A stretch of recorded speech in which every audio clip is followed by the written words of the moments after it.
Hey, what's up, guys? It's the JTNBA report here, back with my first 2019 NBA mock draft. So, just like many of you, I just got done watching the NBA draft lottery a few minutes ago, and I was completely shocked that the Pelicans ended up getting the number one pick, and teams like the Cavs, the Suns, and a lot of other teams fell a lot.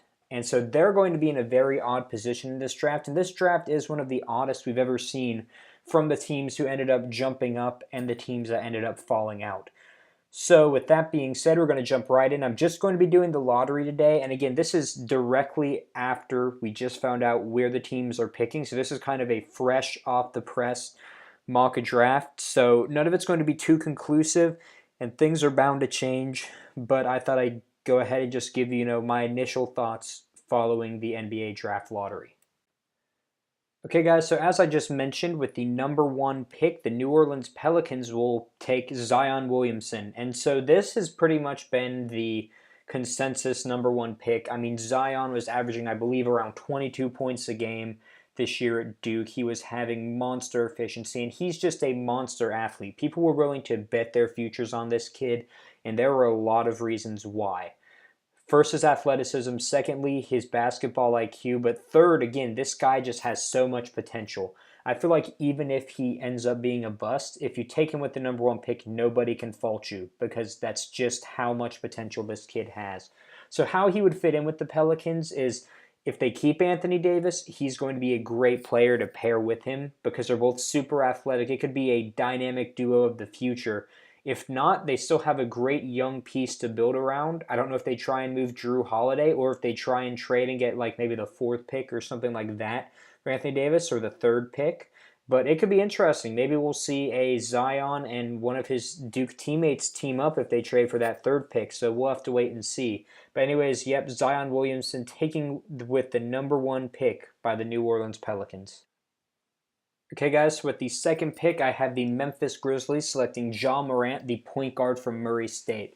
So Ja Morant really started rising rapidly when the season first started. And now, again, he's projected to be the number two overall pick. People have compared him to Damian Lillard, a rich man's Kemba Walker, somebody who's really going to be a game changer at that point guard because of his offense and leadership. And I just don't think the Memphis Grizzlies, as they're going into a rebuilding era, they have a chance to get somebody who is going to be an elite offensive, an elite offensive player for them for a long time. And I think that, if they want to move on from Mike Conley, this is the perfect guy to replace him with. I could also see them going with R.J. Barrett at this pick if they end up wanting to keep Mike Conley. However, I think that they'll be shooting themselves in the foot if they don't go with Ja Morant, and that's ultimately who I think they will end up going with. So Ja Morant, the point guard from Murray State, going to the Memphis Grizzlies with the number two pick. All right, guys, so we have the New York Knicks with pick number 3, and I don't think anybody saw this coming. But hey, they still get one of the 3 best players in the draft. So with the third pick, the New York Knicks will select R.J. Barrett, the shooting guard. Now, on ESPN, they said that he could play point guard. However, I see him fitting in more as a small forward as a secondary position. But anyways, RJ is just a straight up scorer. He's somebody who really reminds me of like Dwayne Wade, somebody who can just score in droves and droves, and it doesn't really matter, where you put him. Just give him the ball and he'll be able to do something with it. And I think overall, the Knicks could decide to trade this pick. And if the Pelicans are willing to bite and pair RJ and Zion together, I think that would be an amazing combo. But I don't know what's going to happen, although I do know that R.J. Barrett is going to be a great fit wherever he goes. And as of right now, I have him going to the number 3 pick to the New York Knicks. So now we get to the second part of the draft, really, because this draft is really top heavy. So the top 3 picks are really seen as being future NBA All-Stars and great, all-time players. So now we're getting to the picks of, players that are either going to be, like 6 men, starters, or role players. And unfortunately for the Los Angeles Lakers, who are really already having a rough offseason, they got pick number 4. However, I don't think they should be too upset because they will be taking DeAndre Hunter, a small forward from Virginia. So DeAndre Hunter is just an all-around good player. I think he's going to be a great person to either back up LeBron. If they decide to keep this pick, I still think if they end up trading it, DeAndre Hunter is the consensus number 4 pick. However, again, it really all depends on which team ends up trading for this pick. I mean, it could be New York decides to trade down, or it could be that the Pelicans decide to trade for the 4th pick and give up Anthony Davis. So let's wait and see. But anyways, DeAndre Hunter with the 4th pick going to the Los Angeles Lakers. Okay, guys, so now we are moving on to the 5th pick with the Cleveland Cavaliers, and I think that they will be taking Jarrett Culver, a shooting guard from Texas Tech. So Jarrett Culver, pretty much his other name could be offense, because that's pretty much what he gives you. He is a very good three-point shooter. He's very athletic. He's very good at pretty much doing anything you need on the offensive end. He plays the shooting guard position. Now, there are some other point guards available right now, like Kobe White from UNC. However, again, they're going with Colin Sexton at the point guard at Cleveland right now. So, get a backcourt mate to pair with him in Jarrett Culver, and I think you could have your backcourt of the future in Cleveland. If it doesn't really pan out that well, that's fine. He could always be a great player to come off the bench, but I think the Cleveland Cavaliers will have to get Jarrett Culver if he's still here with pick number 5. With the 6th pick, we have the Phoenix Suns selecting Kobe White, a point guard from North Carolina.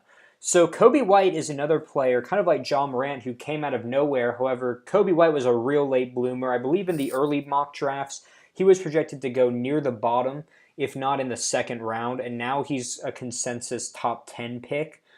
And, for the Phoenix Suns, they pretty much have every other position already taken care of. They have Devin Booker, they have DeAndre Ayton, they have TJ Warren.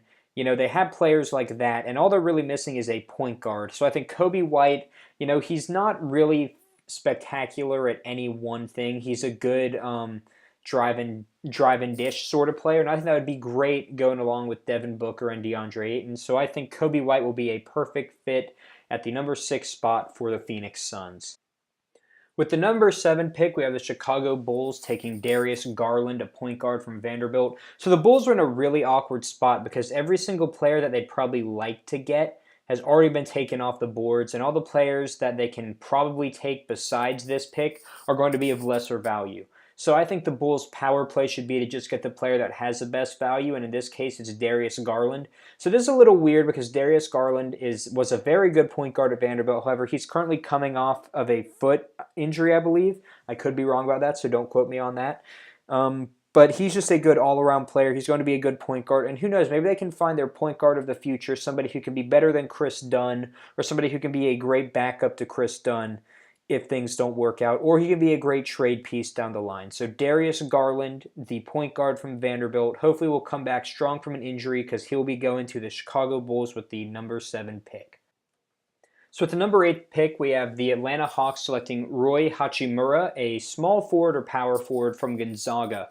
So the thing that I can kind of notice with this draft is outside of the top 3, you start getting players that can do a little bit of everything well, but are not particularly great at one thing. And this is another great example with Rui Hachimura. He's super athletic.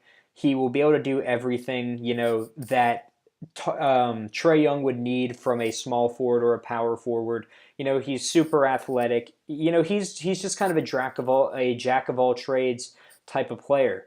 I know that right now they already have Taurean Prince, who's a great small forward, and I think that Roy could either give him a run for his money for that starting spot or just be a power guy off the bench. I really think this would benefit the Hawks, and certainly they have another pick at number 10. This isn't really a must-hit-on pick, but I think that Rui Hachimura will be a hit, and that's why I have him going to the Hawks with pick number 8.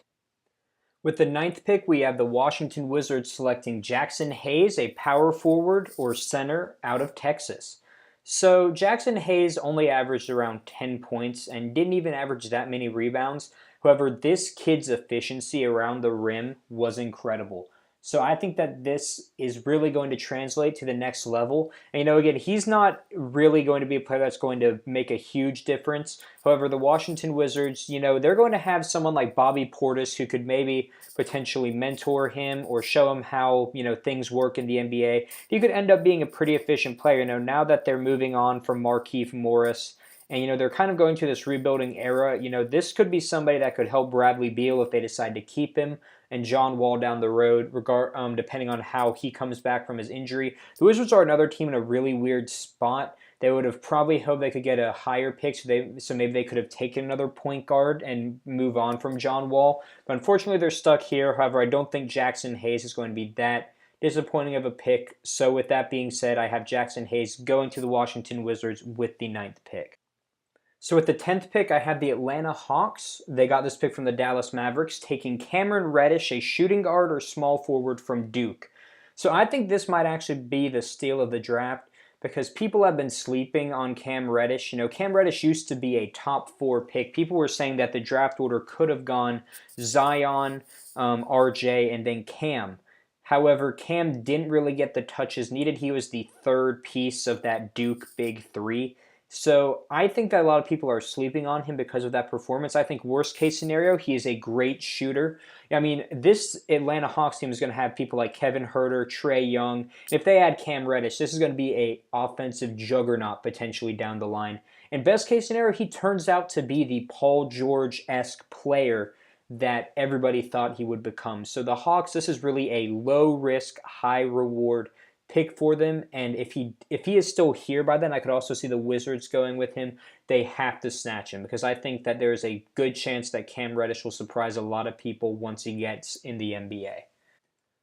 With the 11th pick, I have the Minnesota Timberwolves selecting Nasir Little, a small forward from North Carolina. So Nasir Little is a player that nobody really knows where to put in any mock draft because he's not really a great offensive player. He is a outstanding defensive player. That's actually why I have him going to the Minnesota Timberwolves. You know, Jimmy Butler was really the Timberwolves stopper. I mean, he's the stopper on any single team he's on. And once they traded him to the Philadelphia 76ers, they really missed that. Also, not to mention their current small forward, Andrew Wiggins, is not much of a defensive player at all. In fact, he's a fairly big liability on the defensive end. So you can take Nasir Little and, you know, maybe either plug him into the starting lineup or as a backup. Or if you have a mismatch and you need somebody who's good at defense, you can throw Nasir Little in there. He's going to be somebody who can come off the bench and just be a spark plug of energy. He's somebody like Gerald Wallace if you were a Bobcats fan back in the day. So I think this will be a great pick for the Minnesota Timberwolves, taking Nasir Little at the number 11 spot. With the number 12 pick, we have Bruno Fernando, a center from Maryland, going to the Charlotte Hornets. So the Charlotte Hornets are most likely going to be entering a rebuilding era. You know, I'm almost guaranteeing that Kemba Walker is going to leave and go somewhere else this offseason. And the big question for Charlotte is their center position. You know, Cody Zeller has been injury prone the last couple seasons, and Willie Hernangomez is good, but he's not great on the defensive end. But you can get somebody like Bruno Fernando, who is sort of a good all-around center. He can score and rebound. His scoring numbers aren't too high, but they're decent. He's going to give you a little bit on the defensive end, but again, he's going to rebound and score. And at the end of the day, that's somebody who Charlotte could really use going into a new era. So that's why I think that Bruno Fernando will be the best pick for them at the number 12 spot. So with the 13th pick, we have the Miami Heat selecting Nickeil Alexander-Walker, a shooting guard from Virginia Tech. So the Miami Heat just lost perhaps the most important shooting guard in their franchise's history, Dwayne Wade, to retirement. They could really use a young spark plug to come in and really become his replacement. I think that Nickeil will be that player. You know, he's just super athletic. He's decent at a little bit of everything. And while nobody's ever going to replace what Dwayne Wade gave to Miami, he's a good start. So I think that Nickeil Alexander-Walker will be a great fit with the Miami Heat with the 13th pick. All right, guys, with the last pick in the lottery, we have the Boston Celtics from the Philadelphia 76ers selecting Keldon Johnson, a shooting guard from Kentucky. So when you think about athleticism, you should think of Keldon Johnson because he's one of those guys who's just going to run the floor hard. He's going to jump up to block a shot. He's going to jump up to grab the rebound more than probably anybody else. And the Boston Celtics, who are going to try and be competing for a playoff spot and for even the NBA Finals for the next couple years, they need a guy like this. So I think Keldon Johnson is a perfect fit off the bench, you know, to come in and maybe help out somebody like Marcus Smart, or if they're able to retain Terry Rozier, help them at that guard spot. Anyways, this has been the JTNBA Report with my NBA mock draft. Stay tuned because, of course, once free agency hits, we're going to start having my NBA season preview team rankings, just like we do every year. And I'll probably be giving some opinions on the NBA Finals when we find out which teams will be competing. So anyways, stay up to date. Make sure to hit that subscribe button, and I will see you guys next time.